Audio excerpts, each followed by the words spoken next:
Alright, if you're one of those people with a stiff lower back, particularly in sitting or bending, if you have a seated based job and you find pain in your lower back with things like tying your shoes, bending over to touch the toes, that sort of thing, it may be a good idea to stretch out your low back and try and increase that range of motion. It may not necessarily improve your golf swing being more flexible there, but from an injury prevention point of view, I think it's quite important. So a couple of things that I see from a lot of people, it may be actually a hamstring restriction,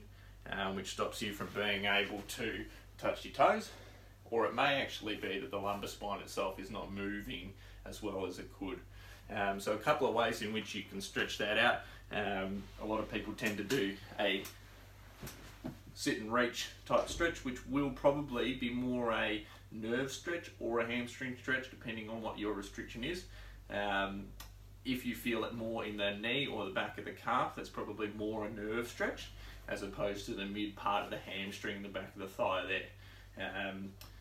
If you don't feel that stretching in your low back, which is what we're trying to aim for with these, then what I tend to find is that finding a wall that you can pop your back against, feet out a little bit, and then just try and flatten your back onto the wall, and from that position we're going to roll forward. Now you're not going to let your low back come off the wall until the very last thing. So you're trying to roll forward first, reaching down towards the knees, and then hopefully you're starting to curl that low back off the wall, and you should feel that more in your low back than in your hamstrings or your calf where you may have felt with the other stretch. So with that one there, we're just trying to get as far as we can and roll back up, and it's important to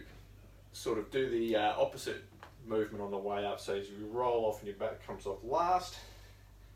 and then it returns back first, followed by your thoracic spine and then back to your head. And I'd be trying to roll through there and see if you can get past your knees or as far as you possibly can and improve on your range of motion there. So that's going to target that low back segment as opposed to your hamstring or your calf, which a lot of the bending stretches might do.